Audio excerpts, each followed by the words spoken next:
او تاسو ته به دومره لږ وضاحت وکړم د تیمور لنګ بادشاه متعلق دی په 1376 عیسوي کې پیدا شوی دی او په 1405 1415 کې دی وفات شوی دی او دی لا ماشوم و د استادو علي بیگ نو هغه به د ماشومان چې روانې کوي خلک یې وایي نو دی علي بیگ دا تیمور لنګ ماشوم دی هغه وخت کې پلار یې راوغوښته وی ما په جون کې ټول ماشومان والی دي دله ما اوسه پورې ډب نه دی ورکړی ځکه ستا دا بچې چې زه کوم سبق ورته وښیم او دی واپس راشي نو د هغه سبق یاد کړي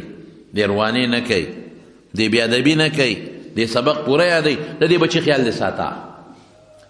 پلار یې واقعي خیال وساته د 10 کالو په عمر کې د قرآن شریف یاد کړی 10 کالو په عمر کې په یو وخت په دې ګوړو او بیا ولا خدای بادشاهي ورکړه او ډېره اوږده د حالات دي ډېره اوږده خو زه به مختصر درته ووایم د 29 کاله د خپلې زندګۍ ټول په اسلامي جنګونو کې تیر کړي دي 37 سال لګیا دي او چې کم علاقې کافرانو قبضه کړي دي او کم وطنونه عیسایانو قبضه کړي دي او کم وطنونه هندوانو قبضه کړي دي په هغې لګیا دي 42 ملکې فتح کړي دي په خپل ژوند کې 42 ملکه او کم علاقې پته کړي دي ډېر مختصر به درته ووایم کاشغر خوارزم خراسان هرات د افغانستان دا ټول علاقه بیا راغلی دي ایران ته ایران یې فتح کړی دی آذربایجان یې فتح کړی دی بغداد عراق جاس کې پکې سړی ستړي کېږي چې دغه دی نه راځي او دی په پیاده لښکر راغلی دی دا چې څومره قازقستان دی او کرغستان دی نن سبا او د هغې نه پس افغانستان دی او هرات او قندهار او ایران دی ټول قبضه کړل بیا ورپسې راغی بغداد ته عراق دی قبضه کړل او صیب من بیا تللی دی د ملتان په لاره انډیا ته هندوستان یې فتح کړی دی میرټ او دهلی او بیا په دې هم صبر نه دی کړی نو شام ته هم تللی دی شام کې بیا حلب حمص دا علاقې د ټولې فتح کړي دي خو یو غلطي به ته کېده علاقه به یې فتح کړه کافران به یې ترې وویستل څوک به مسلمانان شو څه به یې مړه کړل خو بیا به د هغې نه ورته بلې علاقې ته نو دا یو غلطي به ته کېده چې په هغه علاقه کې به خپل د انتظام یو سړی کلک چې هغه علاقه کنټرول وساتي دا به ترې پاتې کېده ایران کې چې کله حمله وکړه په ایران دې سړي نو ایران نه فتح کېده د ایران نه مخکې د علاقې چې څومره دا نه فتح کېدې دا هغه زمانه کې دا عراق او ایران یو ملک و چا نه تپوس وکړي دا ولې نه فتح کېږي دا علاقه د دې نه وړې وړې علاقې ما فتح کړې دا لږ ځای نه فتح کېږي هغې ورته ویې دلته یو پیغمبر دی حضرت دانیال علیه السلام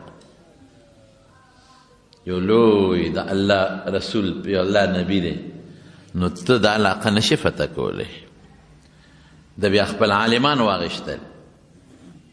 او هغه پیغمبر قبر له لاړل او د هغه یې ډېر احترام وکړ او د هغه د قبر سره د الله نه سوال وکړو چې الله زه خو دې له د علاقه نه فتح کوم چې زما دې پې نوم اوچت شي زما خو دا مقصد نه دی چې زما بادشاهي دې زیاته شي زما بهادري دې څوک ومني الله زه خو ستا د خاطره ستا د مسلمان ملک د زیاتولو د خاطره دا کار کومه نو بیا هغه علاقه فتح شوه نو چې فتح شوه نو په سمرقند کې ما ته چا وی دلته د دانیال علیه السلام قبر دی مشهور دی دا ما دانیال علیه السلام خو عراق کې دفن دی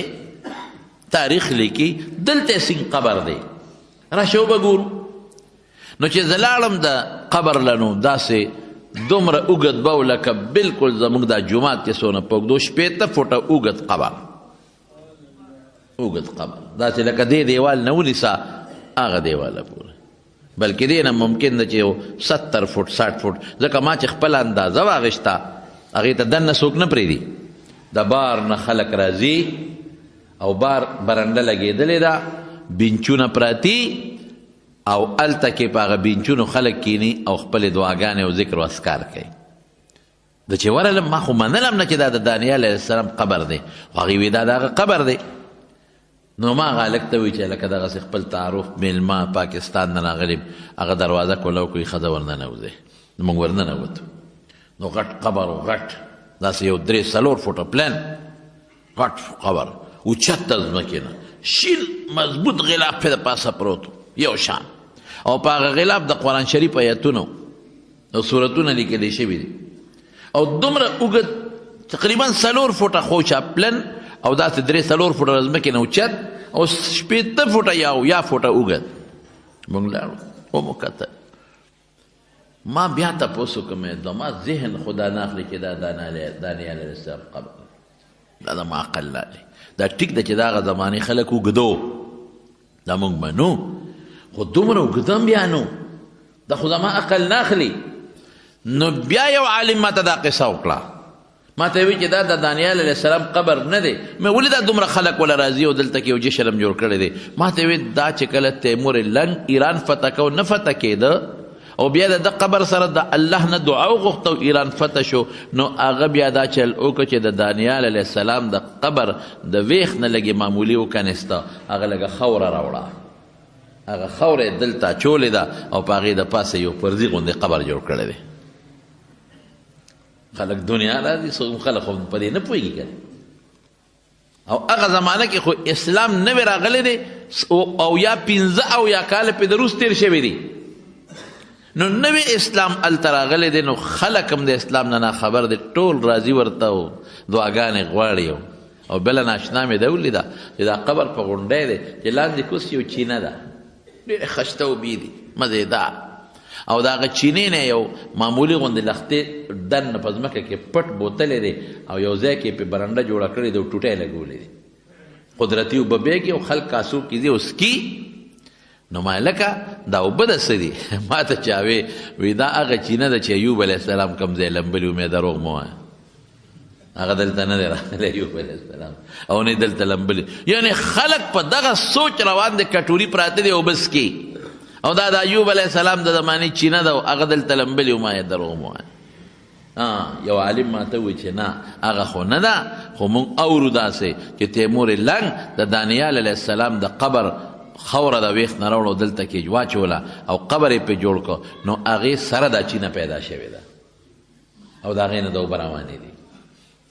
بهر کیف ستاسو ذهن کې مې دا واچوله چې د دانیال علیه السلام دا قبر چې تاریخ لیکي چې په تاشقند کې دی یا خلک وایي سمرقند کې دی نو دا دروغ وایي دا فردي قبر دی او که تاریخ لیکي چې دا هغه چینه ده چې ایوب علیه السلام لمبلی دی نو تاریخي د غلطه خبره ده ایوب علیه السلام دغه علاقې ته نه دی تللی نو د تیمور لنګ بادشاه دا یو کمالو چې هغه دا ټول علاقه او دنیا فتح کړله بیا روس ته لاړ روس یې فتح کړ او چین ته هم ته چین یې فتح کو خو هغې کې بیا دی وفات شو د هغه قبر له لاړو شاهي مقبره ده دنیا والا راځي خو بره یې ماډلې جوړې کړي دي او اصل قبرونه د ځمکې لاندې دي د هغوی دا طریقه نو چې قبر ته ودرېدو نو سړي نه مې تپوس وکړ لیکلي هم دي پې د پاسه مې دا د چا قبر دی وی دا تیمور لنګ دا په یو خپګوړو د ده قاضي القضات څوک پاتې شوی دی د طالبانو ته پته تاسو ته پته نشته علامه تفتازاني رحمت الله علیه دا ریلوي شخصیت تیر شوی دی علامه سید السند دا د قاضیان پاتې شوي دي او دې قمقل نه به یو کار به ده کو د چې به کوم سړی قاضي که هغه سړی به قاضي کو چې د هغه نه به د په علاقه او په وطن کې لوی ملا نو دا د یو مسله وه نو که بل سړی به راغی او هغه به وی چې صاحب د دې قاضي قضات نه چیف جسټس نه زه زیات مولی نو ده به ورته مناظره وکړې بحث وکړې نو که ته پړ کړې نو ابه یو که ادې پړ کړه نو ابه کوزوم تا به قاضي کوم قمقل وکړه بې وقوفو دی غلط کار کړی دی نو علامه تفتازاني ډېر لوی ملا تېر شوی دی ډېر لوی عالم تېر شوی دی نو هغې قاضي القضات او چیف جسټس نو دا سید السند دا هم ډېر لوی عالم دی نو دې راغې درخواست یې ورکوي صاحب د دې قاضي القضات ما کې قابلیت دې ما ولګوه وی راځه تفتازاني سره مناظره وکړه باس دواړه وکړه چې باس یې وکړه په یو وړه غوندې نکته کې تفتازاني غریب لږ ونښته یو ونښته نو بیا د هغې لرې که تفتازاني او د هغې په ځای دا سید السند قاضي القضات که نو قمقل سړی د بعضې وخت کې لوی عالمي لوی مولی یو ټکې به ورته نه یاد یو مسله به تېره شوي یو خبره کې به هغه وخت سره په ذهن کې نه بیا علامه تفتازاني غریب د دې غم د لاسه څو میاشتې پس وفات هم شو نو ما هلته تپوس وکړه مې علامه تفتازاني خو د چیف جسټس و د هغه قبر چاته پته نه لګېده سید السند دا خو د لوی شخصیت و چیف جسټس و قاضي القضات د هغه قبر چاته پته نه لګېده خو د د قبر خوا کې بیا هم پکې و ادب پکې و د قبر نه سر ته یو بل قبر دی نو زه هغه ته ودرېدم مې دا به د امیر تیمور قبر نو ما ته هغې وي چې نه دا د امیر تیمور قبر نه دی دا د هغه د استاذ او د هغه د پیر قبر دی او وی ده دا وصیت کړی امیر تیمور چې ما کله خښوی نو ما به د دې خپل استاذ په خپو کې خښوی دا زما استاذ دی دا زما پیر دی نو زما قبر چې ما کله خښوی نو ما به د خپل استاذ خپو ته خښوی نو دی د هغه خپل استاذ خپو ته دفن دی د هغه استاذ نوم سید برکه دی سید برکه ډېر لوی نیک سړی تیر شوی دی او بیا عجیبه ځان له ځای خوښ کړی دی یو طرف ته د یو بل ډېر لوی بزرګ د سید عمر ورته وایي سید و د هغه زمانې ډېر لوی ولی الله د زمانې یو خواته د هغه قبر دی او بل خوا محمد سلطان دا د خاص مشیرو او ډېر نیک سړی او لوی عالمو ما ویې لکه هوښیار سړی دی یو خواته سر ته د لوی بزرګ ګس طرف ته بل لوی بزرګ خی طرف ته بل لوی بزرګ نو داسې ځای کې دی دفن دی د پاسه پې غټه ګنبد دی او شاهي مقبره کې د خښ دی دفن دی زما وروڼو د بزرګانو د نیکانو خوا کې په مقبره کې خښېدل دام د انسان دپاره ډېر لوی برکت دی زموږ د حضرت شیخ الهند رحمت الله علیه یو ځل چا تپوس وکړ ورته یې وی چې څوک دا غواړي چې زه مدینه کې دفن شم یا څوک دا غواړي چې زه د حضرت موسی علیه السلام الله نه سوال کړی و چې ټیم یې پوره شو وی الله ما شام ته ورسوه بیت المقدس سره چې خوا کې زه دفن شم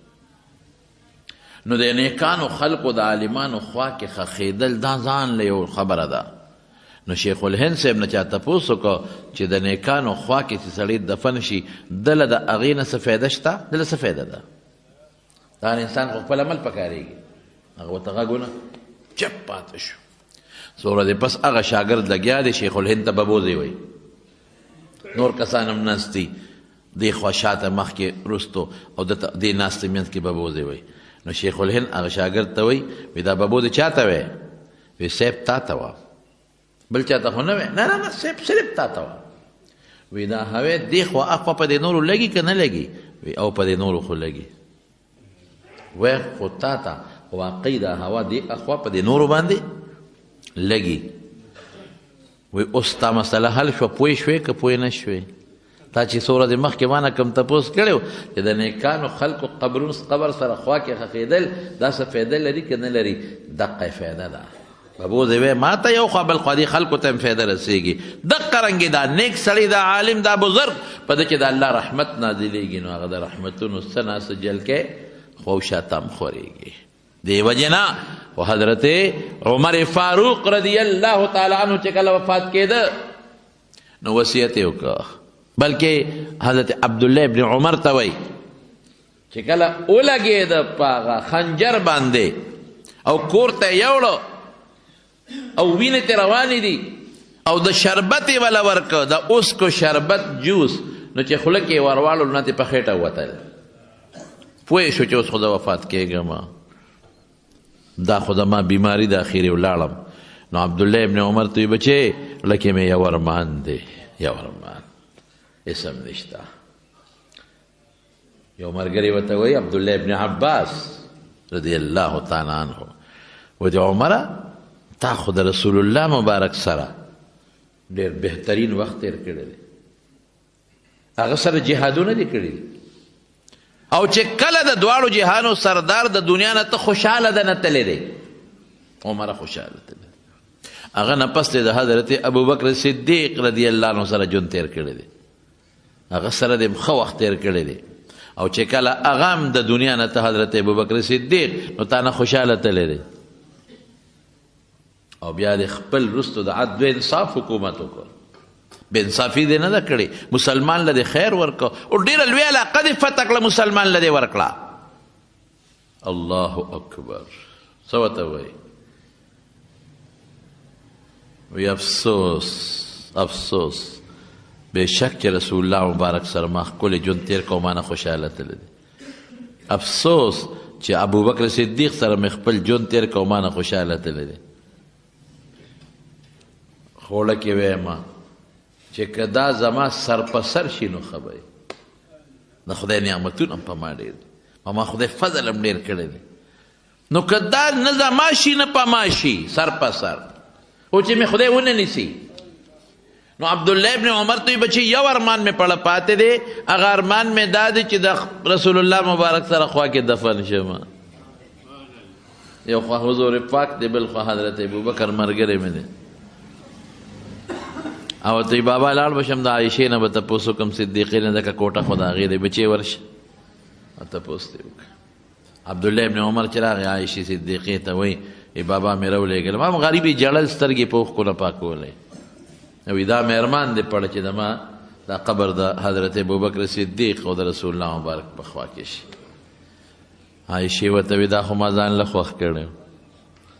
ما یو خوا به مې خاوند دی بل خوا به مې پلار، کوټه زما ده، زه چې عمر یې غواړي قرباني ورکوم هغه مې ورکړ. ما یو څه د نورو ملګرو سره چې کوم د مسلمانانو میندې دي بیبیانې دي امهات المؤمنین هغې سره مې په عام قبرستان کې دفن کړي. اوهو دا هغه عایشه صدیقه ده چې یو ځلې صفت کوي خپل خورایي صفت کوي. نو عایشه صدیقه څه وایي؟ هغه وایي ارمان لو کنت نسیم، که زه داسې وی چې یېره په تېره ویلو چا یادولم نه څه خبر جړل به. عمر صاحب له چې ابن عمر راغی، عبدالله ابن عمر زوی، وی بچې څه دي در سره، څه پیغام دې راوړو؟ وی چې ستا د اړه ارمان کوم هغه خدای پوره کړ. وی ښه بچې دې وخت کې خو زه دغه یم جمدې یم، و چې کله مړ شم زما کټ یو څه دوباره تې تپوس وکړې، هسې نه دې وخت کې زما نه حیا کوي او پړی نی دوباره تې تپوس وکړې. نو بیا دوباره چې تپوس وکړو نو مې بس که نوی ولقبه. نو حضرت عمر صاحب ولې د رسول الله مبارک خوا کې ځان له ځای خوښ کړ؟ د حضرت ابوبکر صدیق په خوا کې خو د یو رسول الله مبارک خو پرېږده، هغه خو د نور او د سپوږمۍ نه زیات رڼاګانې د الله د رحمتونو برکات دي، خو پرېږده د هغې خوا کې دفن. خو زه یم چې الله اکبر، عمر خو ځان له سړی، ابوبکر ځان له سړی. نو ما وی چې امیر تیمور کوم ځای ښخ دی؟ د بزرګانو په دا میانځ کې ښخ دی. دا مخیارتوب د یو بل قبر دی پکې په سمرقند کې، په سمرقند کې د حضرت عباس رضی الله تعالی عنه زوی دی، قسم ابن عباس، غټه مخبره کې د هغه دفن دی او قبر یې ښخ دی. او دا قسم څوک و؟ د رسول الله مبارک د تره زوی دی، د حضرت عباس زوی دی. او د مختصر ټکې به درته دونه ویم چې دا هغه صحابي دی چې رسول الله مبارک کله وفات شو او غسل یې ورکو نو منګي به ډک ډک د اوبو د راوړل.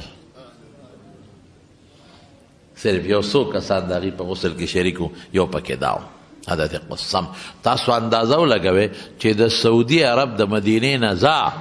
دونه مزل دی، او بیا د هغې نه راځه عراق ته، ایران ته، هرات، قندهار، افغانستان، کابل، او بیا زه ورپسې د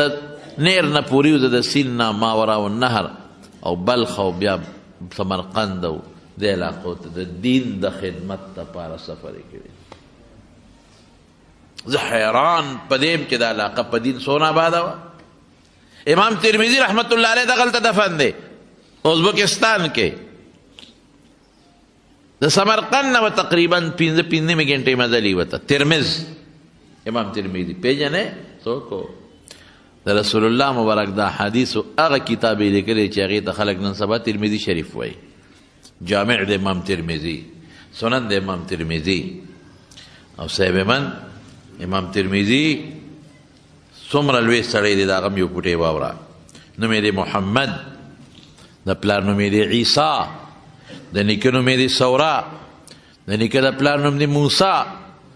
او په ترمذ کې یو ښار دی بوغ ورته وایي بوغي ورته وایي بوغ هلته دی دفن دی په 209 کې دی پیدا شوی دی 209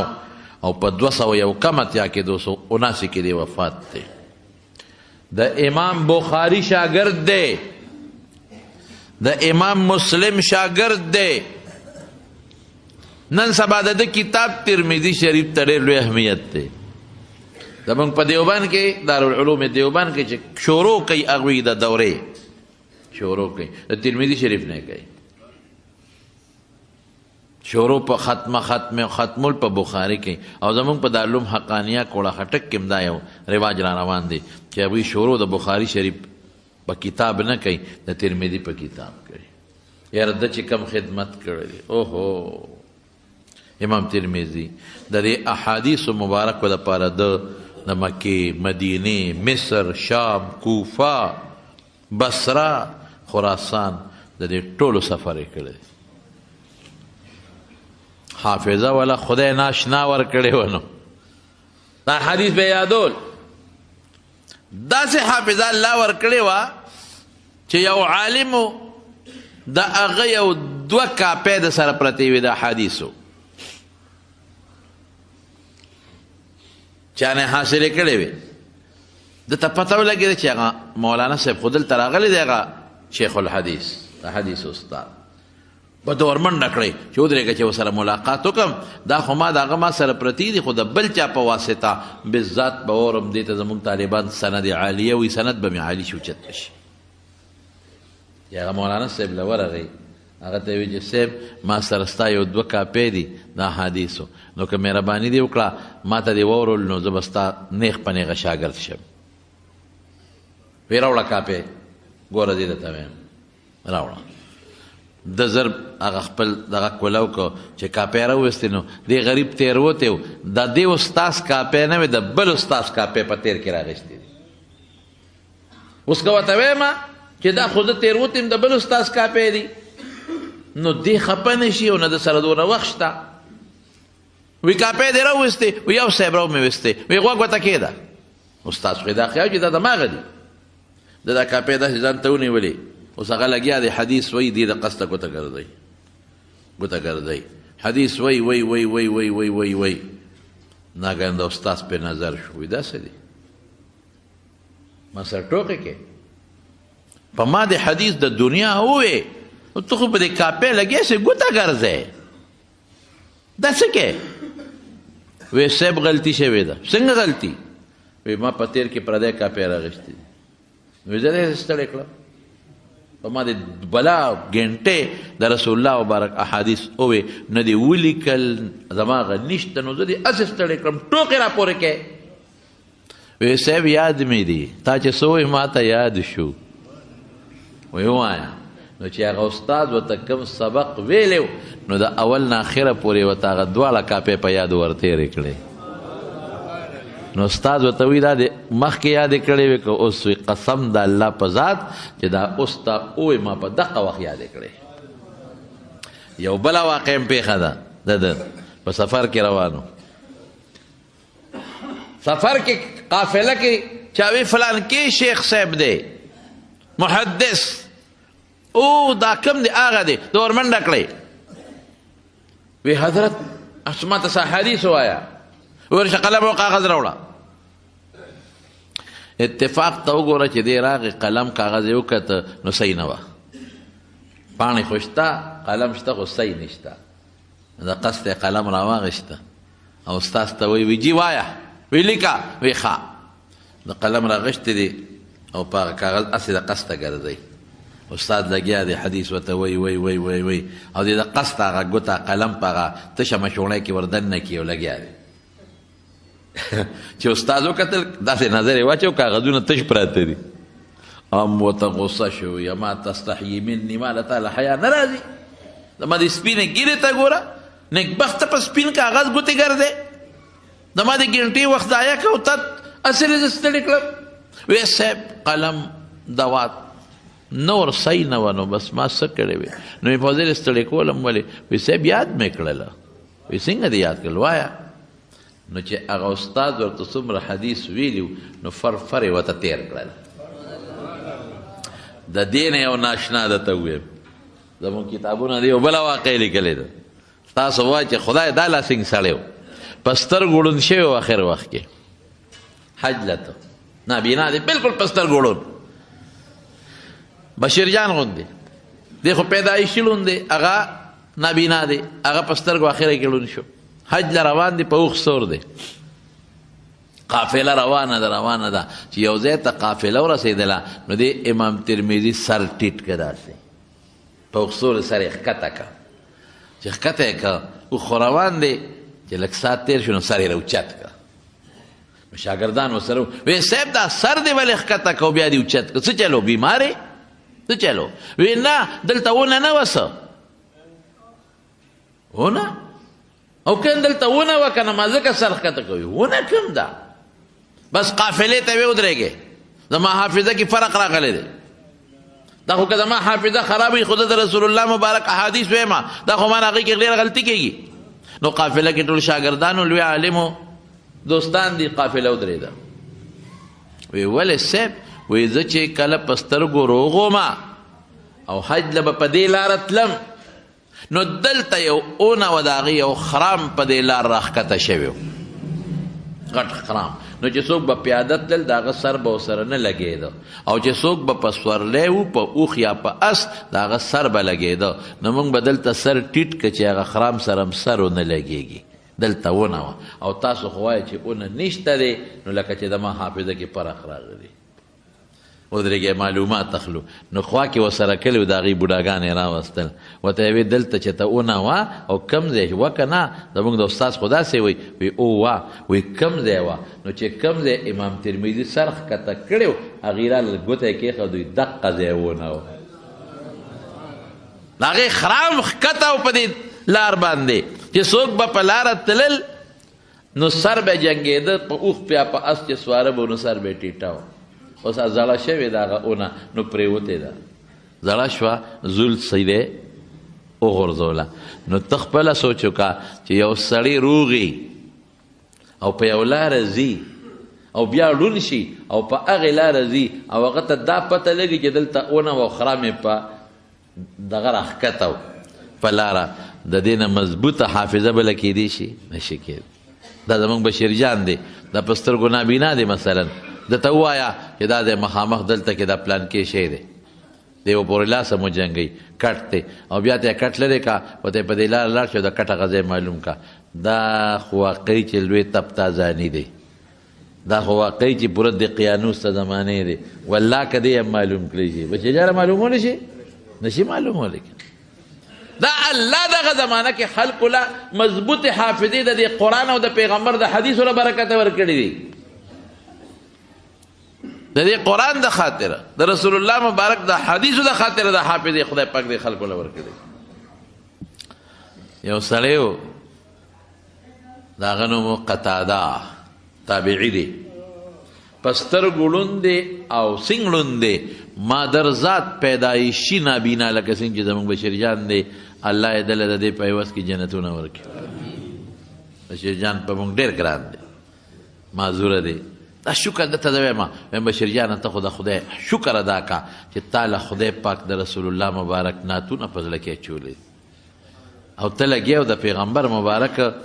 صفتونه کې که دا دې نه وي نو بیا به دې څه کول بیا به په سړکونو پېښور کې ګرځېدې او خلکو ته به دې لاسونه نیول او ویې به چې خدای مو بخښه نابینۍ مو وړوندې ما سره امداد وکړي سوال به دې کوو. د رسول الله مبارک د نعتونو د برکت نه الله تعالی هغه مقام درکړی دی چې مولیان دې مخکې نشي ودرېدی. دی خو جلالي سړی دی خو چې ما په جوش کې راشي بیا مولیان هم ته تختی بیا مولیان هم ته تختی خلک یې لحاظ کوي که نه خو چې کوم عالم تقریر کوي او د نعت ټیم پکې راغی وی وی خدای خیر پکې واچوي دی هلته ورته ورپاسې وي کوزېږې که نه کوزېږې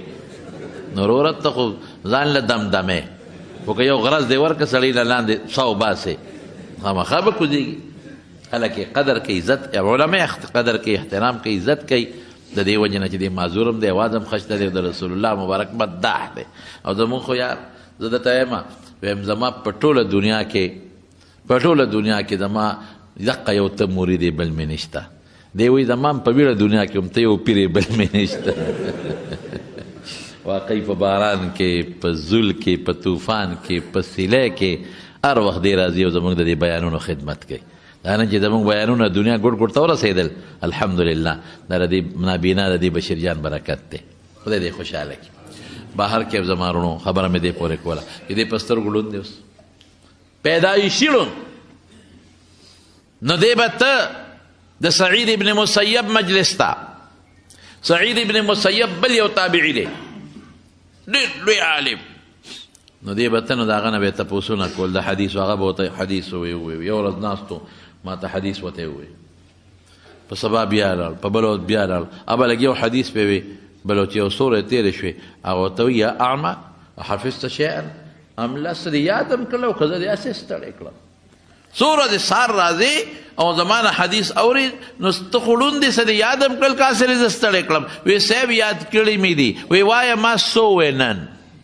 نننی سبق لږ ګردان کا. وایي نننی ویم که د لومبۍ ورځې ووایم؟ وایي ښه ده د لومبۍ ووایه.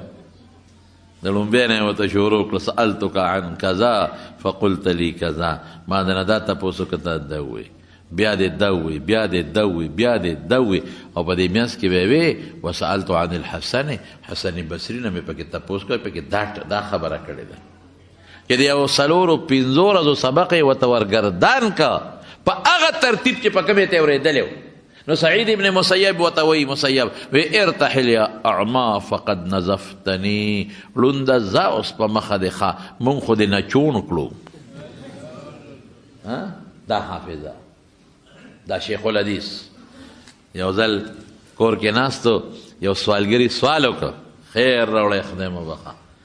نو ده په یو د لرګي جامو په هغې کې شی واچو، سوالګري لی ورکړه. سوالګري خو د ړوندو هغې د ظالم بچي د جامه متختاو لاړ.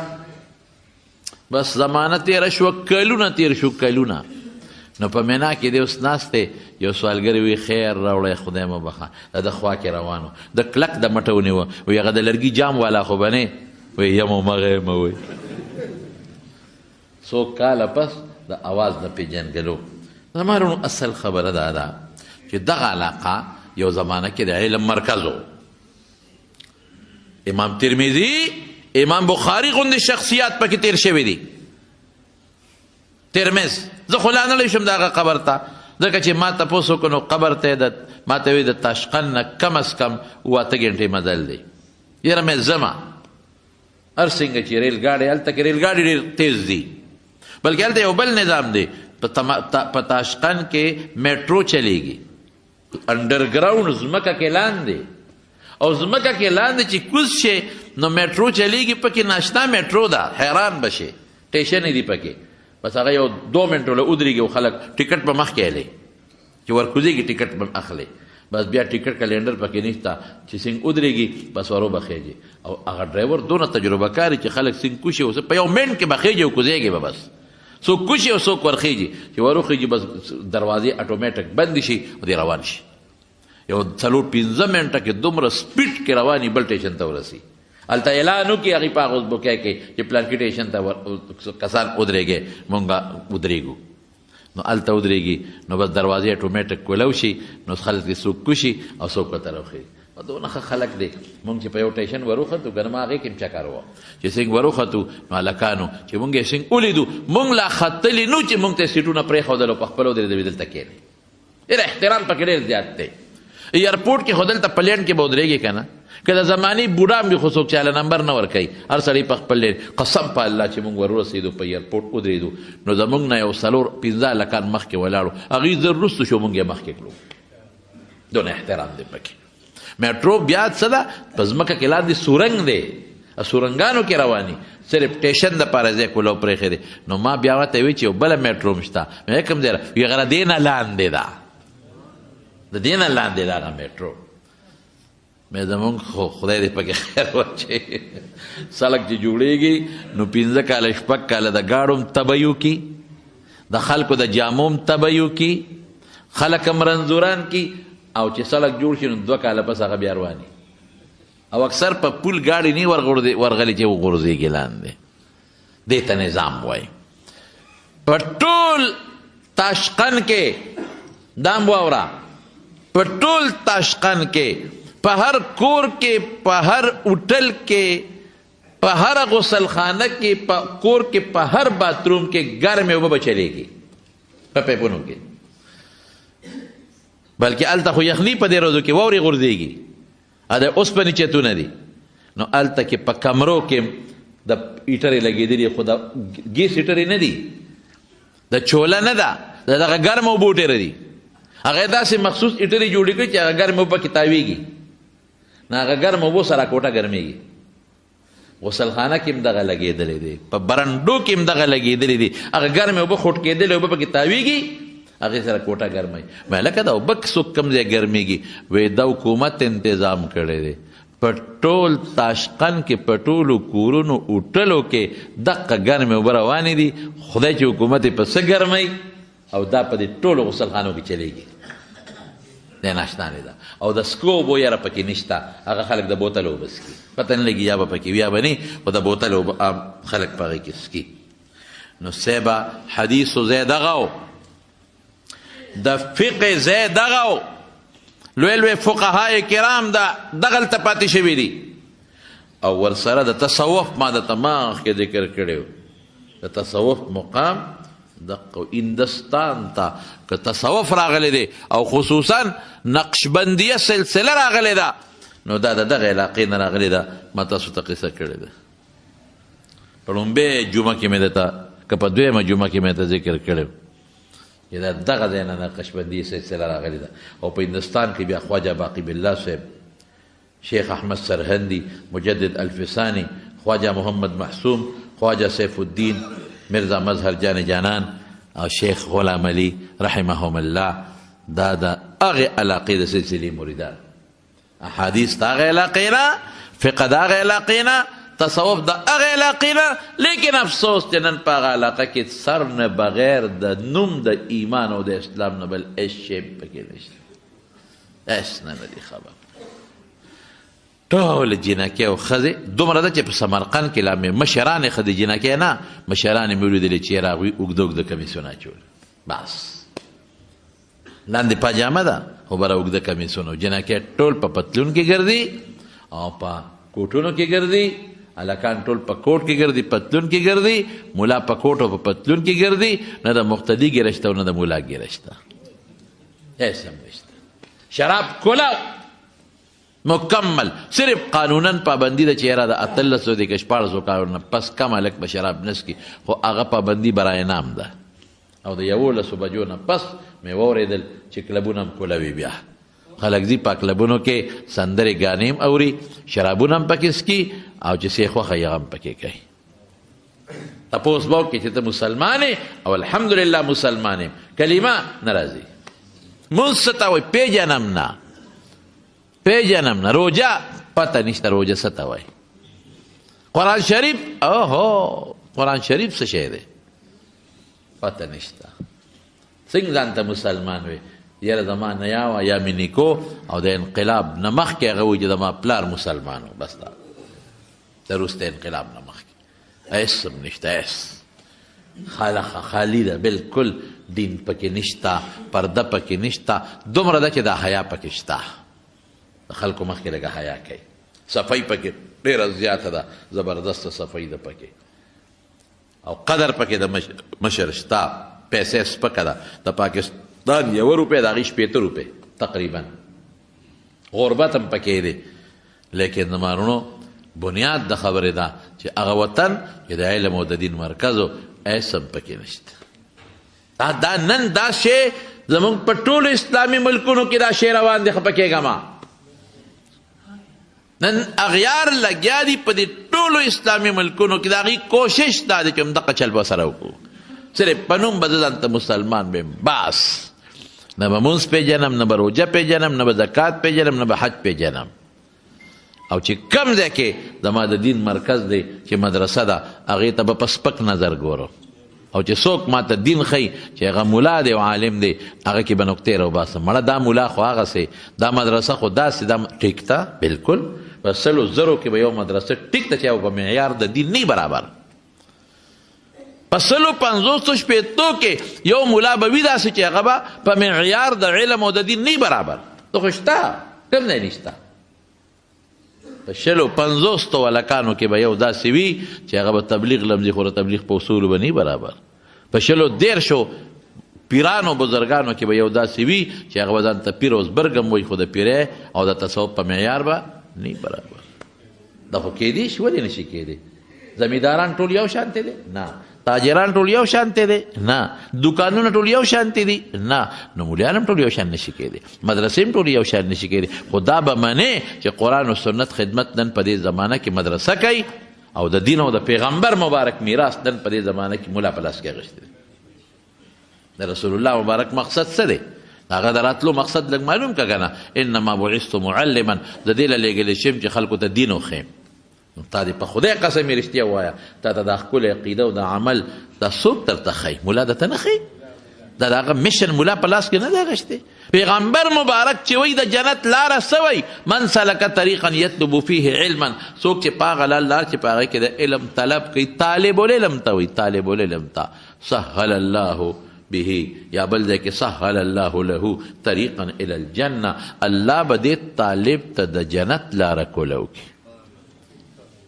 او پیغمبر مبارک وایي زه خو نه وایم چې دې طالب العلم ته ملا خو لا پرېږده وه چې کوم لا علم نه دی کړی او طالب دی رسول الله مبارک قسم په الله چې رسول الله مبارک وایي قسم مې درته وخوړ چې په اونو کې په دریاب کې کمان او په سوړو کې میږي ورته دعاګانې کوي او رسول الله مبارک فرمایي قسم په ذات ته خدای چې دا د پیغمبر مبارک وینا ده زمونږ په روایاتو په سندونو په اعتبار د قسم خورم چې رسول الله مبارک فرمایي چې طالب العلم ته فرشتې وزرې خورئ صاحب د مرقات یو واقع لیکلې ده یو عالم به خلکو ته درس کو پخپو شلو یو شاګرد ته تپوس وکړي چې دا پخپو پیدایشي شلې وی نه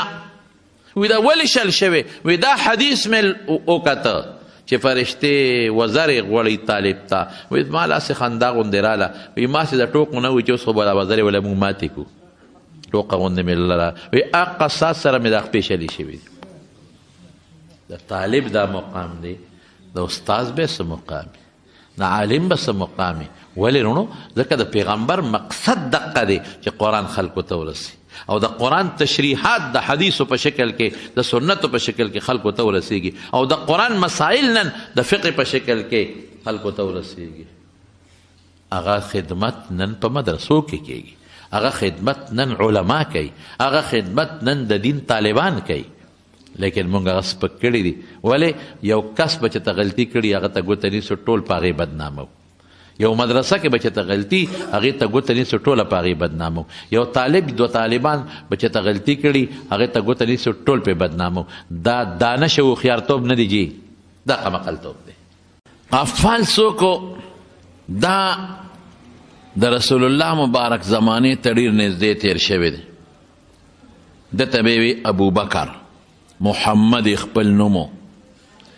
او د پلار نوم اسماعیلو او د پلار نوم علیو او د نیکه نوم اسماعیلو محمد ابن علی ابن اسماعیل محمد د پلار نوم علی او د نیکه نوم اسماعیل او قفال ورته وایي دا قفال ورته ولې وایي خو اول د ته وایم چې دی تېر شوی کله دی دی په 291 هجری کې د رسول الله مبارک د هجرت نه 291 یعنی نه کم 300 کاله تېر شوي چې دی پیدا شوی دی 291 هجری او په 365 او بعض حضرات 366 یادی 315 هجری کې دی وفات شوی دی چې دا د 976 عیسوي سره برابر ده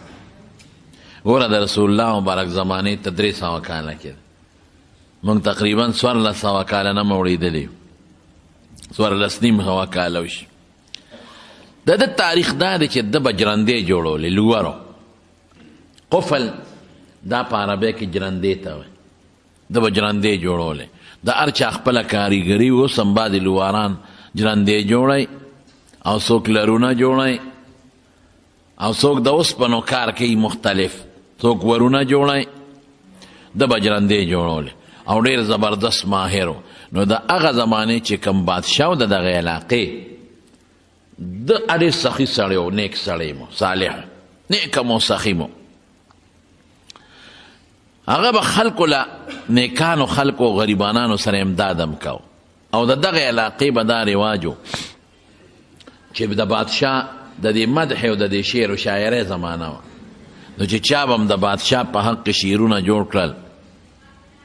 او د هغه صفت به یې وکړه په نعتونه به ورته زه ووایم شعرونه نو بادشاه به انعام ورکو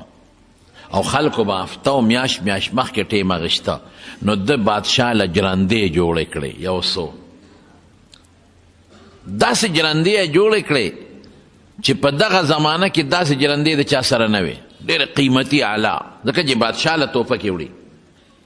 او مزیدار او ډیزاینونه خشته خشته ډیزاینونو باندې اعلی او مزیدار د ده مطلب دا و چې بادشاه له یو سم چې زما د دې جرندو حسن وویني د دې صنعت وویني او ما له پې ښه مضبوط انعام راکړي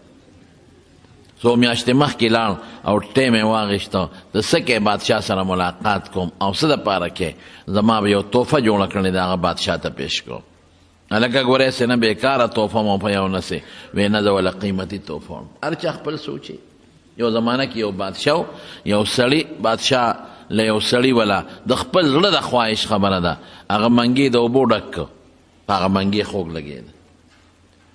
د اوبو منګي یې ډک کوي دا بادشاه له تحفه کې وړم نو چا ورته وي بادشاه سره اوبه لږې دي چې ته بادشاه له اوبو هغه بغیر د اوبو نه ژوند تېری وي د ما د کوي په شان اوبه نشته هغه ته د خپل کوي اوبه ښایسته ښکارېده خوږې ښکارېده بل غریب سړی دی د 2 پیسو دره کې نه لګي هغه دا د هغه وسو نو چې منګي یې ډک که د اوبو نه ښه مدیدار او سر یې پې وتړو په سر یې کو روان دی 15 شپږ لس ورځې کې بادشاه له رسي پیاده نو څه دی خیال دی چې منګي کې اوبه روغې پاتې کېږي اوس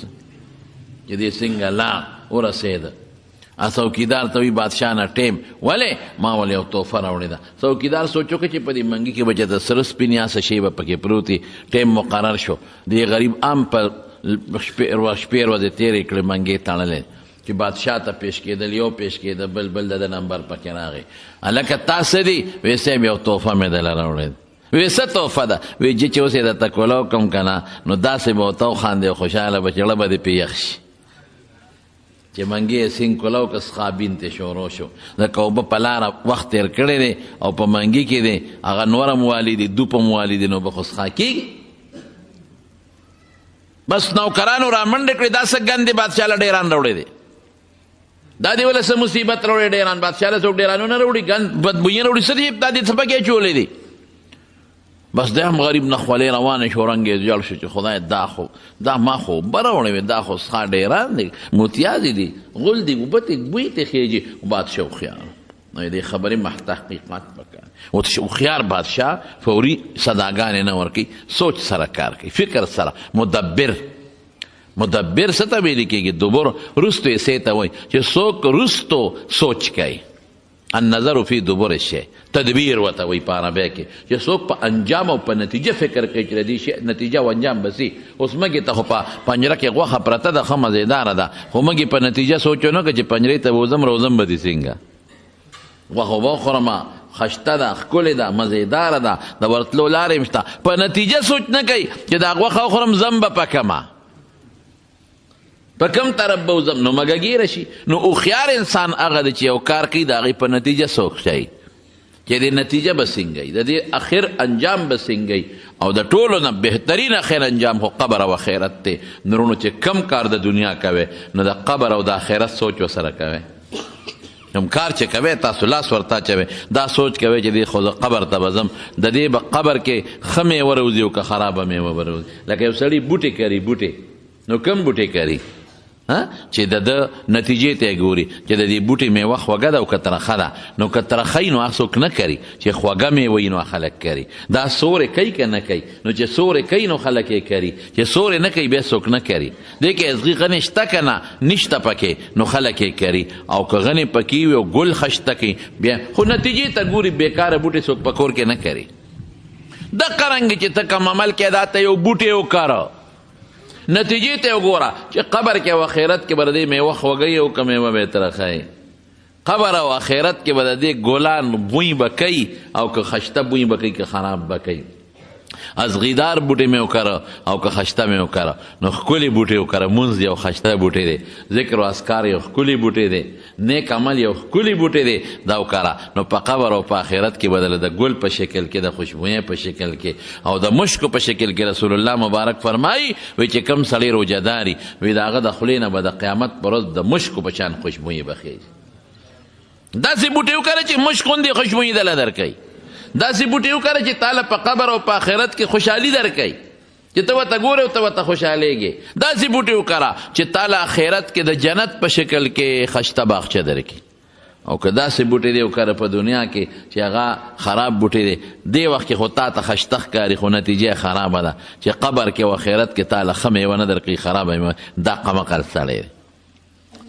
نو هغه بادشاه هوښیار قابل فوري فیصله جذباتي نو هغه نوکران ته صبر وکړي ورته یې ویې وروره دا د منګي کې د سر وړي غریب خو په رپېدو یا صاحب ما خو دا ګن نه منګي خو ستا په سرو مه یېرېږه په اطمینان شه مسافر یې څه دې راوړي ویې صاحب ما په دې کې د خپلې کوي یخې اوبه راغوښتې چې ما بس کړی دی ړه به یې راله یخو زما ښځې بچو بس کړی ړه به یې یخو د محلې خلکو به د دې کوي نه اوبه وړي دونه مزیدارې دي نو ما باندې د اوبه ډېرې زیاتې خوږې لګېدلې نو ما وی چې کم شی په ما ښه لګي راشه بادشاه له تحفه کې یوسه بادشاه سلامت د څه خبر وم چې هغه نه به دا ګن به جوړېږي بادشاه نوکرانو ته اخواشه دا منګې توی کې د دې اوبو نه صفې ووینځې او د سرو زرو یې وله ډک کې او په سر یې وته کېدې د اخلاص دی زه به خپل اخلاص کوم د خپل اخلاص وکړه د دې غریب دغه وسو زه به خپل اخلاص کوم دې وجې نه رسول الله مبارک فرمایي وی چې چا په جومات کې د چنچڼې د جالې عمره کار م وکړه نو زه به دله د دې مثل ورکوم په جنت کې د دې مثل نو مثل دا مونږ طالبان خو په هر شي سوال کوي نو یدې خو دا مطلب شو چې الله به مونږ له په جنت کې چې څوک جومات کې کار وکړي د چنچڼې دا جالې عمره نو چنچڼې عمره جالې ځای به ورکوي نه دا مماثلت یو جواب دا دی په اخلاص کې دی د د اخلاصو الله به خپل اخلاص ته ګوري د اخلاصو الله به خپل اخلاص ته ګوري د دې غریب دغه وسو چې نور وس نه کېده لږ غوندې یو لیش دی په جومات کې جوړومه الله به خپل وس ته ګوري د دې مقابل چې زه څومره الله وس بیا ډېر زیات دی نو بادشاه ته ګوره که نه وایي زما د دغه اخلاص زما د دې اخلاص بچې وې که چاټی دې په سر راوړی و نو چاټی به دې نن ډکه وړه که خوم دې راوړی وې نن به دې خوم ډک وړه ستا دغه اخلاص ورته یې ډک که نو دا به پخوانو بادشاهانو له خلکو به دا څیزونه وړل او پرې خوشحالېده نو نوم یې ولیکه خشته جرندې اعلی قیمتي ډیزایني جرندې یې جوړې کړې دی قفال او چې سنګ لاړ دروازو انتظار د میاشتو یو که دربار ته په خپله نیټه لاړ دربانچي اعلانونه وکړ پلان کې ټول ناست دي وزیران مشیران دربار لګېدلی دی سار نه مازدیګره پورې بیا انتظار وکړو چې نمبر به د مازدیګر راځي چې مازدیګر یې کله نمبر راغی او دی یې راوغوښته نو بادشاه ورته وی څه شی څه تحفه ده وی صاحب زه خو جرندو جوړولو والی یم او تاله مې دا یو څو جرندې جوړې کړې دي چې بادشاه وکتل ډېرې خشته وې ډېرې مزېدارې هلکه دا خو ډېرې خشته جرندې دې جوړې وی صاحب دې ډیزاین ته مه ګوره نقش و نگار ته مه ګوره خو دا داسې جرنده ده چې دا کومه چابي درکړم په دې به کولاویږي د دې نه د دنیا انجینران دې راشي او لواران دې راشي او ګوتې دې پکې وایي څوک دې کولاو کړي داسې قیمتي شي اوس بادشاه سلامت جرندې لاس کې غشتې دي او حیران دی ورته ګوري ورته خلک هم په تمه دی چې دې لورله دې قفال له بادشاه سینه هم ورکوي اړی راړی جرندې ګوري دې کې دربار نواز وکړه بادشاه سلامت فلان کې دربار ته حاضرېږي دا چې کوم بای پاس به کم سړی راته چې کم سړی به څه ورته وایي لکه د هغه به اهم سړی به راته وی آی پي سړی به راته وی آی پي هغه سړی به راته چې کم سړی به وی آی پي او اهم سړی به نو هغه ته به بیا بریک نو هغه ته به نان سټاپ چې ورته وایي نیغ به را روان وی آی پي سړی به دربان اعلان وکړ وی آی پي سړی را روان دی جی فلان کې د فلان کې کلي بادشاه سلامت دربار کې حاضرېږي چې بادشاه د هغه سړي داسې لاس کې اوس د بادشاه جرنده ده اړې راړې چې دا څونه قیمتي او اعلی ده خو چې نوم یې واورېد چې فلان کې را روان دی بس بادشاه پاسېد سړي ته پاسېد او چې څومره وزیران دي هم پاسېدل چې څومره مشیران دي هغه هم پاسېدل او چې بادشاه پاسېد ټوله مجمع پاسېده داسې مثال دی لکه ډیپټي کمیشنر ډي سي چې ناست دي او اعلان وشي وزیر اعلی را روان دی یا اعلان وشي صدر پاکستان را روان دی اب هر څه پرېږدي ودرېږي بورد صاحب ټول دربار وزیران مشیران بادشاه پاسېد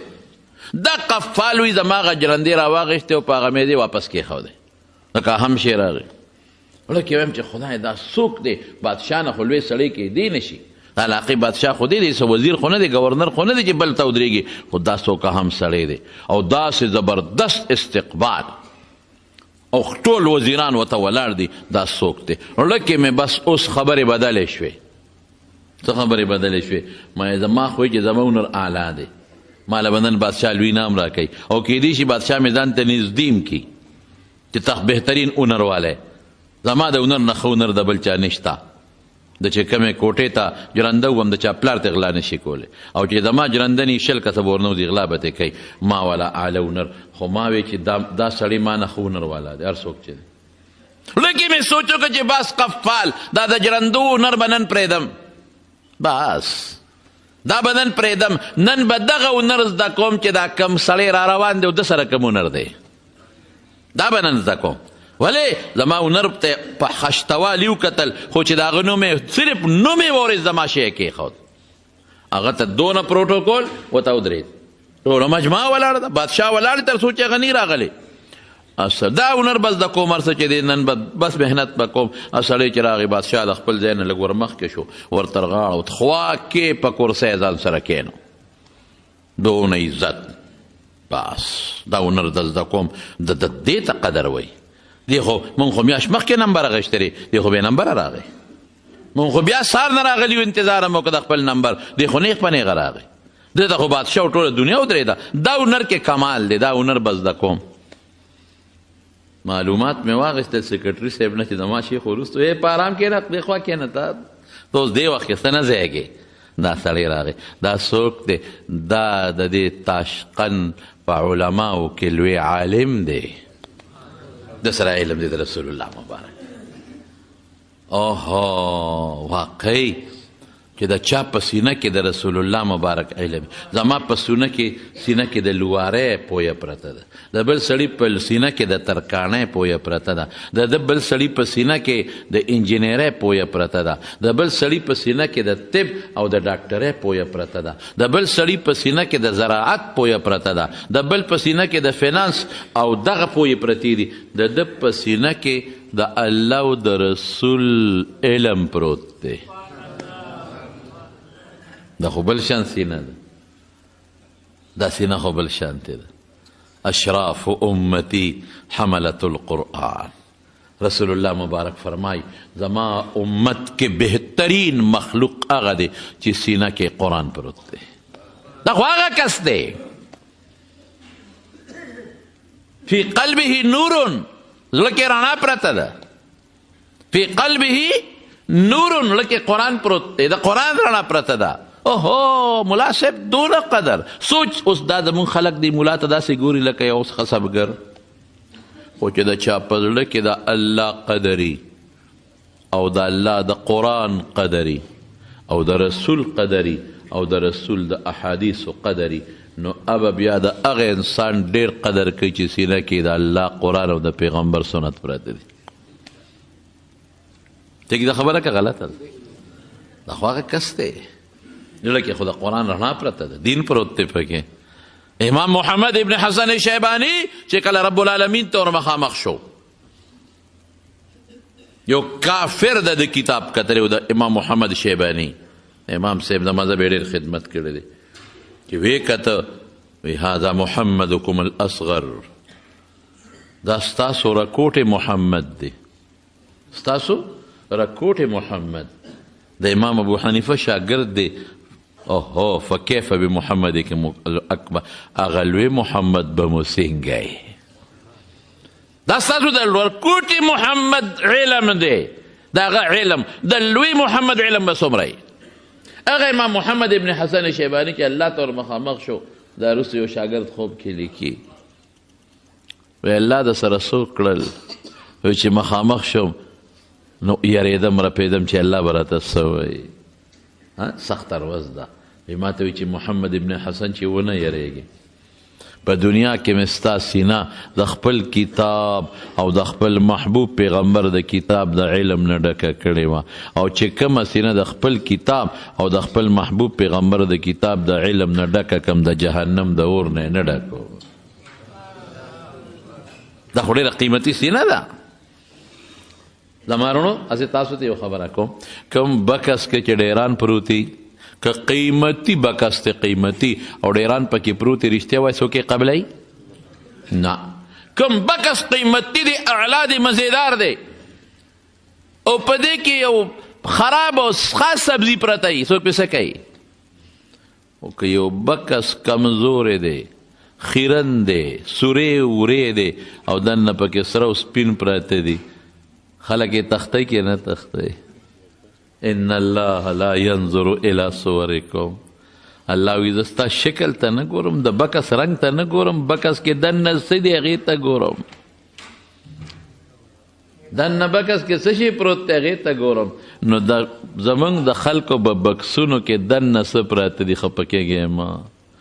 د دنیا سوچ زمونږ په بکسونو کې د دین سوچ نشته، زمونږ په بکسونو کې د دنیا د علم سوچونه او فکرونه دي، او د پیسې سوچ او د دولت سوچ چې دا پکې پراته دي. بېشک دا ضروري دي، دې نه بغیر کار نه کېږي. که پیسه نه نو څوک حج عمره نشي کولی، پیسه نه څوک جومات نشي جوړولی. حضرت عثمان ته به غني، تاسو ته عثمان غني وایه که نه؟ خو دا واړه څیزونه دي. دا داسې ده لکه بکس کې چې رومال پروت دی او په رومال کې دننه سره زر پراته دی. بس دا ملا صاحب دی، د ده چې کوم هنر دی نن نه پس بس زده کوم، بس جرندې بادشاه ته په هغه میز پرېښودی راپاسېد د قفال، او علم یې شروع کو. څنګه علم یې شروع کو؟ لاړ اووت ټول خراسان کې ګرځي، ورپسې لاړ عراق ته، کوفې بصرې ته،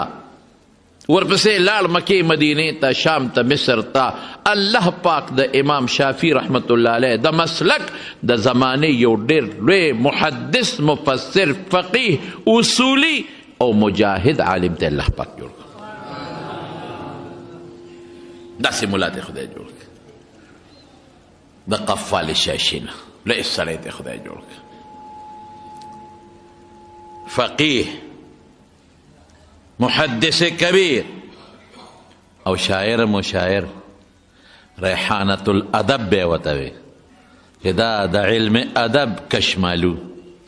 او سخیم ډېر زیاتو. امام نووي لیکلی دی، د مسلم شارح دی، محشي دی. هغه وایي چې کله جهادو د رومیانو خلاف، نو دی قفال به په خشته اوازونو خپل شیرونه وی، او د رومیانو خلاف په مجاهدینو کې به غیرت او جذبه پیدا کوله. زبردست مجاهد هم وی، داسې ترانې به وی چې مجاهدینو کې به غیرت پیدا کو. روم چې فتح شوی دی د قفال د شیرونو او د قفال د ترانو د وجې نه فتح شوی دی، پکې موجودو په خپله. سخیمو څه وایي؟ وسعوا رحلي على من نزل، وسح رحلي على من نزل، وزادي مباح على من أكل. نقدم حاضر ما عندنا وإن لم يكن غير بقل وخل، فأما الكريم فيرضى به وأما البخيل فمن لم أبل. وإذا ما کور فراخ د میلمه ده، پر میلمه چې راځي کور به ورته فراخه ساتم. د کور فراخي مطلب څه دی؟ چې زما در به میلمه ته بند نی، زما تندې به ګونجې نی، میلمه ته به ارسېږدم. وزادي مباح على من اکل، او چې څوک هم زما ډوډۍ خوري مباحه ده ورته، میلمه هم خوري هغه ته مباحه، او که هر څوک یې خوري هغه ته مباحه. نقدم حاضر ما عندنا وان لم يكن غیر بقل وخل. وی چې څه میلمه ته پیش کوم حاضر دی، خیر دی وي که سبزي ترکاري او سرکه نی خیر دی میلمه دی نه خفه کېږي هسې نه چې زه میلمه ته ښوروا کېدم تشه سپوره او میلمه وایي چې دا دې ما ته څه کېښوده میلمه ته مې معمولي غوندې شی کېښود اوچه ډوډۍ او میلمه وایي مړه سې دې را باندې وخت تېر که بشیر جان لته وایي چې دا زه خورم ما باندې خو ټول عمر خدای په ارامي چرګان خوري او ما باندې خو ټول عمر خدای پاک غوښې خوري او دا دې ما ته څه کېښودل ټیپر دې راته کېښودل دا دې راته تور باټینګن کېښودل په دې څه کوو نه نقدم حاضر ما عندنا چې ما سره څه دي میلمه ته پیش کوم وان لم یکن غیر بقل وخل که سبزي ترکاری نی سرکه قیمتي شی رسول الله مبارک د سرکی صفت کړی دی که قیمتي شي نی پروا نشته چې سی ورته پیش کوم فاما الکریم فیرضا به که څه ښه سړی وي نه به پې خوشحالی هغه د میلمه تالي ته نه ګوري چا ته ګوري روڼ تندي ته ګوري مشران وایي که نه وایي ښه سړی د میلمه تالي ته نه ګوري چا ته یې ګوري تندي ته ګوري چې تندې فراخه دی و اما البخیل فمن لم ابل او وایي چې بخیلي مړه ویاړو پروا مې پې نشته که ویې خوړه ویې خوړه او که ویې نه خوړه ویې نه خوړه زما وروڼو بهترین شاعر بهترین امام او زه به تاسو ته صرف دومره ذکر کم چې دومره لوی سړی ته خدای پاک جوړ کو چې امام بغوی هغه زمانه کې لوی محدث و او ابن خزیمه هغه یو کتاب لیکه صحیح د ابن خزیمه د هغه شاګردي اختیار کړه امام بغوی او صحیح ابن خزیمه او زه به درته صرف او صرف یو شاګرد وښیم شاګردان ډېر زیات دي یو شاګرد دی امام ابو عبدالله چې چا مستدرک علی الصحیحین لیکلی دی هغې شاګرد و لوی سړی و زما وروڼو د دې قفال قبر ته ورغلو شین څادر پې د پاسه پروت و ما خپل ملګري ته وې دیدار شاه را سره دا د مانځه کې ناست دی مې د تصویر والا په موبایل باندې د قبر والا دا واخله ممکن د زه یو تاریخ لیکم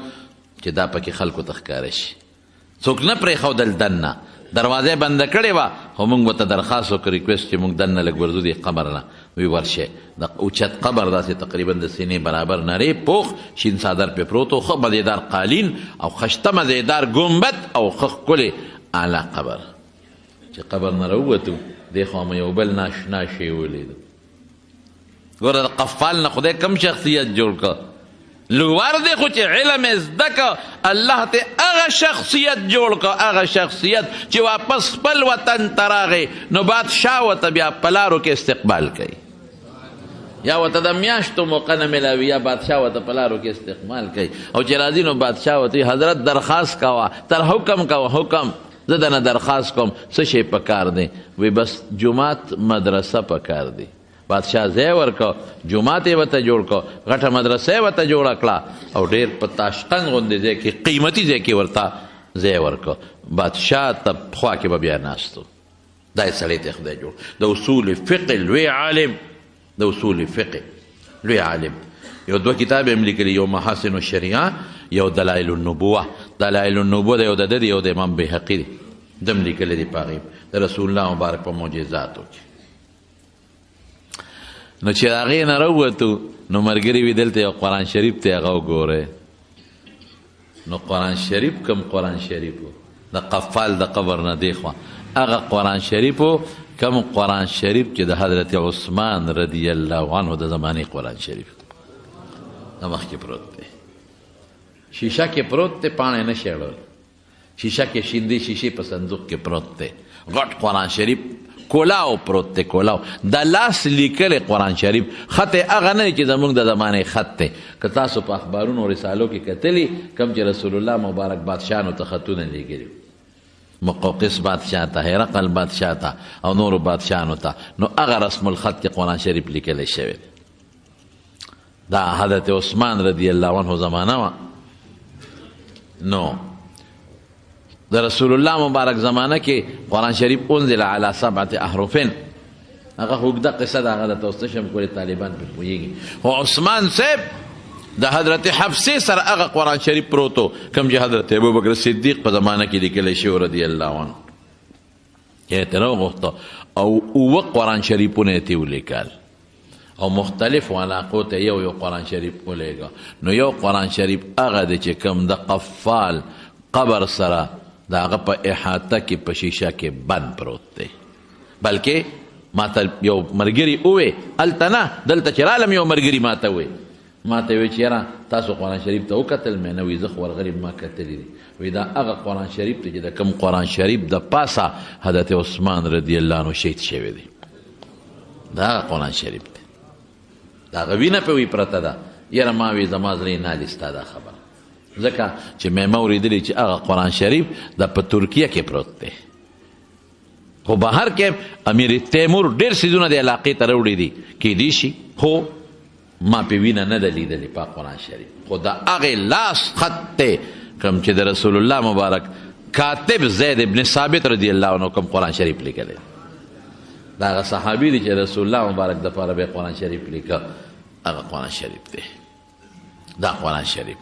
بیا لږ مخکې لاړو د قفال مدرسه مو ولیده. دلته خو خوشحاله شو چې یو لوی عالم مو ولید. دلته خو خوشحاله شو چې یو قرآن شریف مو د عثمان د زمانې رضی الله عنه ولید. دلته خوشحاله شو چې هغه قرآن شریف مو ولید چې د پیغمبر مبارک هغه صحابي چې هغه له به خط لیکه هغه لیکلی دی. او لوی صحابي د قبر ملاقات مو شو چې مدرسې ته ورلو یو مدرسه مو ولیده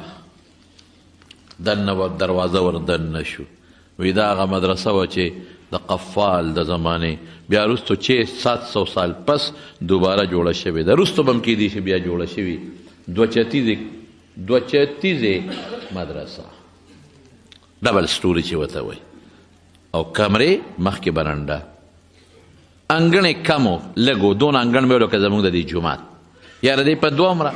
انګڼ و ډبل سټوري مدرسه درسګاهونه بره چت لاندې چت. مدرسه کې څه ښودلی کېږي دې زمانه کې تاسو وایئ چې مدرسه ده اوس دې کې څه ښودلی کېږي درسونه کېږي که نه په مدرسه کې نن سبا دا زاړه سامانونه خرڅېږي درسګاهونو نه دوکانونه جوړ شوي دي هینډي کرافټس هغه سامان پکې خرڅېږي چې په لاس کم جوړ شوی دی کوټونه پتلونونه واسکټونه زاړه لوښي زړې رکیبې زاړه زمانې سامان زنانه پکې جینکې ناستې دي د ګوتو کارم پکې کوي لګیا دي. او په دغه مدرسه کې انګریزان ګرځي او سامان پکې دي روسیان ګرځي جرمنیان ګرځي کافر ګرځي او سامانونه پکې اخلي او دکانداران اکثر ښځې او جینکې دي او بېادبي د مافي په دوکانونو کې شراب هم خرڅېږي. مې دا هغه درسګاه وه چې دې کې به د رسول الله مبارک قرآن ښودلی کېده. دا هغه درسګاه وه چې دې کې به د پیغمبر مبارک احادیث ښودلی کېدل. دا هغه درسګاه وه چې دې کې به محدث وي قال رسول الله صلی الله علیه وسلم.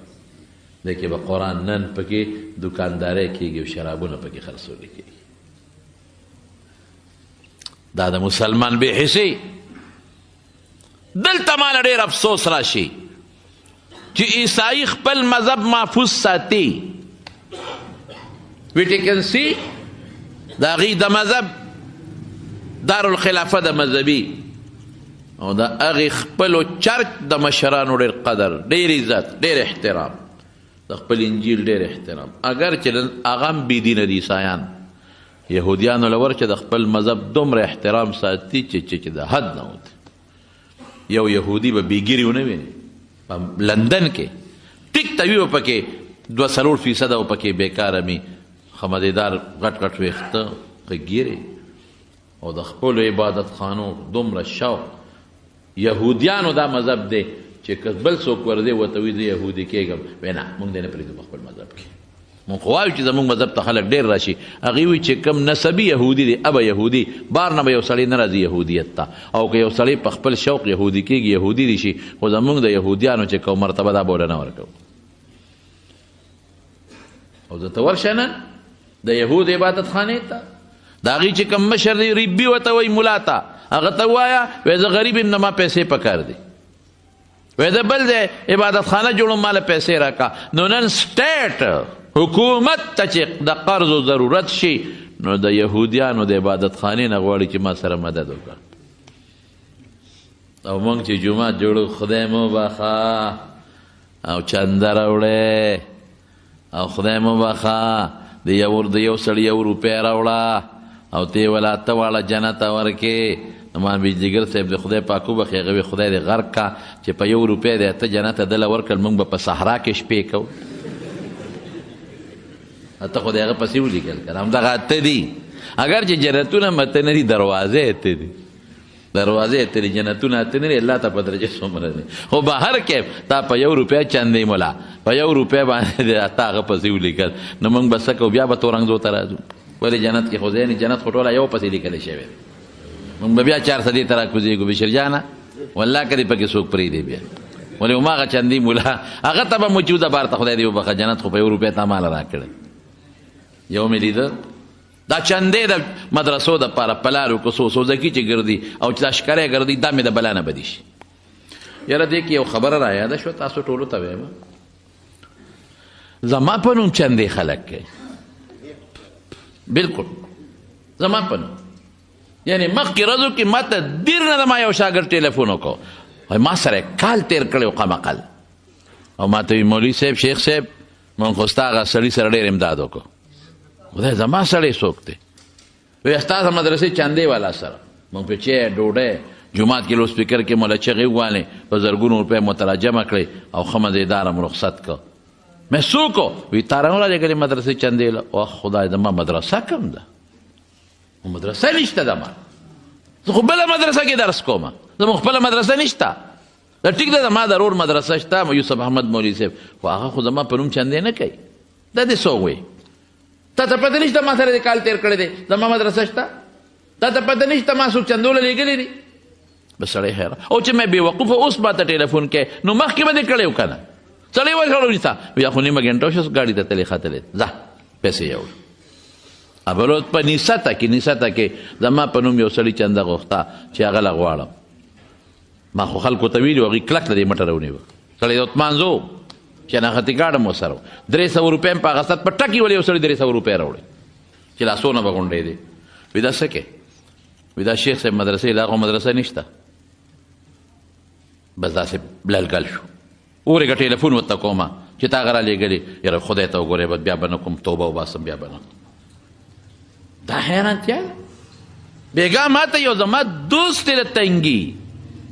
د نوم به نه تواله نو ونه ظهور الحق صاحب رور توفیل ټلیفون وکړو. یو سړي ټلیفون وکړو شیخ صاحب زوی یم او دستربندي ده او پیسې راولېږه او نمبر یې ورکړه په دې نمبر راته راولېږه. هغه وی ما فورا ورکولې وله چې ورېږه سر څه وستي چې هغه وایي ما چې شیخ صاحب مې له وکړه وایي چې هغه باتروم کې دی او کوړي ته روان یو. واورې نو بیا هغه ما ته فورا ووی نو ما که بیا راته ټلیفون وکړه ته دا نمبر ته معلوم کړه د ټلیفون د نه زه سرمن وباسم. دا ولې دا خلک ظلم کوي؟ د خلکو ته پته ده چې د سره خو د عوامو محبت شته مینه شته نو چې د مدرسه یاده کړو د نوم والو نو خلک به راله پیسې راکړي. یاد وساتئ تاسو ټول زما وروڼه یې زما دوستان یې چې کوم جومات کې زما په نوم چنده غوښتلې کېده چې هغه رالیږلي یو دا د هغه د مدرسې دپاره چنده غواړو. یاره بس وال خو بده ده خو زه وایم که یو 4-5 څپېړې مو نو زه به پرې ډېر زیات خوشحاله شم. ډېر نه مړې نه کې خو یو 4-5 څپېړې د خلکو مخکې داسې لاولې مه وهې ویې ودرېږه بھائی جان او ټلیفون نمبر ما سره میلاو کې ویې ورېږه هغه نه تپوس کوو پته به ولګي چې دروغجن دی یو 3 څپېړې ښه مضبوط وهې ما ته وایې دا ولې خلک ظلم کوي؟ نه مدرسه لرم نه چندې غواړم په جوماتونو کې نه په لوډ سپیکر مې چندې خوښې دي نه په سوزکي کې چندې غواړم نه مې چاته ویلي دي نه په لارو کوڅو کې چندې غواړم نه مې چاته ویلي دي. دا ښکارو چندې به د بلا نه بدي شي. ښکاری په لاسونو کې نیولې ټولو خلکو له سپېمې سوری کړې وردننه کوي یې په ګاډو کې چنده راکې او چنده راکې او چنده راکې په شیرګل نه را روانو یو ړوند ړوند په سترګو پخوانۍ خبره ده چغې والې خدای مو بخا او جومات دی او پیسې راکې که نور څه نه د چرګ واګې راکې.